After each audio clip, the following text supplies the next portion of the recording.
ನಮಸ್ತೆ ವೀಕ್ಷಕರೇ, magic bowl cooking ಚಾನಲ್ಗೆ ಸ್ವಾಗತ. ಇವತ್ತಿನ ನಮ್ಮ ರೆಸಿಪಿ ಸಿಂಪಲ್ಲಾಗಿ ಮತ್ತು ಟೇಸ್ಟಿಯಾಗಿ ಮಾಡುವಂತಹ ಟೊಮೊಟೊ ಬಾತ್ ಯಾವ ರೀತಿ ಮಾಡೋದು ಅಂತ ನೋಡೋಣ ಬನ್ನಿ. ಮೊದಲಿಗೆ ನಾನು ಒಂದು ಪಾತ್ರೆಗೆ ಎಣ್ಣೆ ಹಾಕ್ಕೊಳ್ತಾ ಇದ್ದೀನಿ. ಎಣ್ಣೆ ಕಾದಾದಂಥ ನನಗೆ ಚಕ್ಕೆ, ಲವಂಗ ಮತ್ತು ಕರಿಬೇವಿನ ಒಗ್ಗರಣೆ ಹಾಕ್ಕೊಳ್ತಾ ಇದ್ದೀನಿ. ಒಗ್ಗರಣೆ ಹಾಕ್ಕೊಂಡು ಒಂದ್ಸಲ ನಾನು ಮಿಕ್ಸ್ ಮಾಡ್ಕೊಳ್ತಾ ಇದ್ದೀನಿ. ನಾನೀಗ ಹಸಿಮೆಣ್ಸಿಕಾಯನ್ನು ಹಾಕ್ಕೊಳ್ತಾ ಇದ್ದೀನಿ. ಹಸಿಮೆಣ್ಸಿಕಾಯನ್ನು ಹಾಕಿ ನಾನು ಒಂದ್ಸಲ ಮಿಕ್ಸ್ ಮಾಡ್ಕೊಳ್ತಾ ಇದ್ದೀನಿ. ಹಸಿಮೆಣಸಿನಕಾಯಿ ಹುರಿದಾದ ನಂತರ ನಾನು ಇದಕ್ಕೆ ಉದ್ದುದ್ದವಾಗಿ ಹೆಚ್ಚಿದಂತಹ ಈರುಳ್ಳಿಯನ್ನು ಹಾಕ್ಕೊಳ್ತಾ ಇದ್ದೀನಿ. ಈರುಳ್ಳಿ ಹಾಕಿದ ನಂತರ ನಾನು ಚೆನ್ನಾಗಿ ಮಿಕ್ಸ್ ಮಾಡ್ಕೊಳ್ತಾ ಒಂದ್ಸರಿ ಹುರ್ಕೊಳ್ತಾ ಇದ್ದೀನಿ. ನಂತರ ಇದಕ್ಕೆ ನಾನು ಅರ್ಧ ಟೀ ಸ್ಪೂನ್ನಷ್ಟು ಅರಿಶಿನ ಪುಡಿಯನ್ನು ಸೇರಿಸ್ಕೊಳ್ತಾ ಇದ್ದೀನಿ.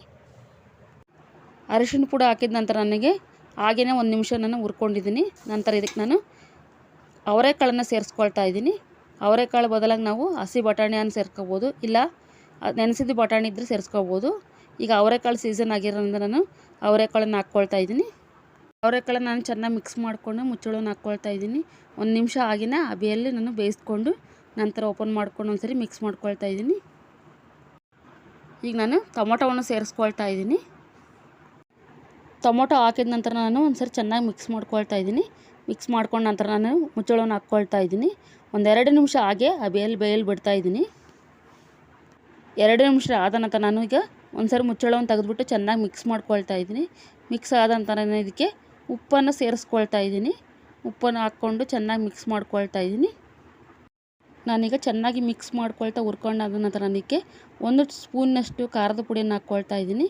ಖಾರದ ಪುಡಿ ಹಾಕಿದ ನಂತರ ನಾನು ಚೆನ್ನಾಗಿ ಮಿಕ್ಸ್ ಮಾಡ್ಕೊಳ್ತಾ 1 ನಿಮಿಷದವರೆಗೂ ಹಾಗೇ ಮಿಕ್ಸ್ ಮಾಡ್ಕೊಳ್ತಾ ಹುರ್ಕೊಳ್ತಾ ಇದ್ದೀನಿ. ನಾನು ಚೆನ್ನಾಗಿ ಮಿಕ್ಸ್ ಆದ ನಂತರ ನಾನು ಇದಕ್ಕೆ ಮುಚ್ಚಳವನ್ನು ಹಾಕ್ಕೊಳ್ತಾ ಇದ್ದೀನಿ. ಮುಚ್ಚಳವನ್ನು ಹಾಕ್ಕೊಂಡ ನಂತರ ನನಗೆ 1 ನಿಮಿಷ ಹಾಗೇ ಹಬೆಯಲ್ಲಿ ಬೇಯಿಸ್ಕೊಳ್ತಾ ಇದ್ದೀನಿ. ನಂತರ ಮುಚ್ಚಳವನ್ನು ಓಪನ್ ಮಾಡ್ಕೊಂಡು ಒಂದ್ಸರಿ ಚೆನ್ನಾಗಿ ಮಿಕ್ಸ್ ಮಾಡಿಕೊಂಡು ನೀರನ್ನು ಸೇರಿಸ್ಕೊಳ್ತಾ ಇದ್ದೀನಿ.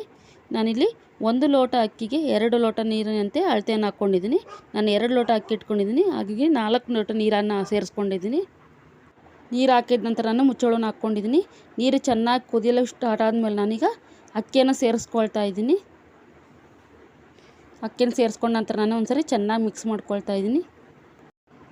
ನಾನೀಗ ಮಿಕ್ಸ್ ಮಾಡ್ಕೊಂಡ ನಂತರ ನಾನೀಗ ಮುಚ್ಚಳವನ್ನು ಹಾಕ್ಕೊಳ್ತಾ ಇದ್ದೀನಿ. ಮುಚ್ಚಳವನ್ನು ಹಾಕ್ಕೊಂಡು ನಾನೀಗ 5 ನಿಮಿಷ ಹಾಗೆ ಕುದಿಯಲು ಬಿಡ್ತಾ ಇದ್ದೀನಿ. ನಂತರ ಒಂದ್ಸರಿ ಓಪನ್ ಮಾಡಿಕೊಂಡು ನಾನು ಚೆನ್ನಾಗಿ ಒಂದ್ಸರಿ ಮಿಕ್ಸ್ ಮಾಡ್ಕೊಳ್ತಾ ಇದ್ದೀನಿ.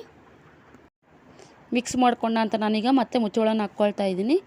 ಈಗ ಆಲ್ಮೋಸ್ಟ್ 90% ಟೊಮೊಟೊ ಬಾತ್ ಬೆಂದಿದೆ. ಹಾಗಾಗಿ ನಾನು ಸಣ್ಣ ಉರಿಯಲ್ಲಿ ಇಟ್ಕೊಂಡಿದ್ದೀನಿ ಗ್ಯಾಸ್ ಸ್ಟವ್ನ ಸಣ್ಣ ಉರಿಯಲ್ಲಿ ಇಟ್ಕೊಂಡು ನಾನೀಗ 5 ನಿಮಿಷದವರೆಗೂ ಹಾಗೇ ಬೇಯಲು ಬಿಡ್ತಾಯಿದ್ದೀನಿ.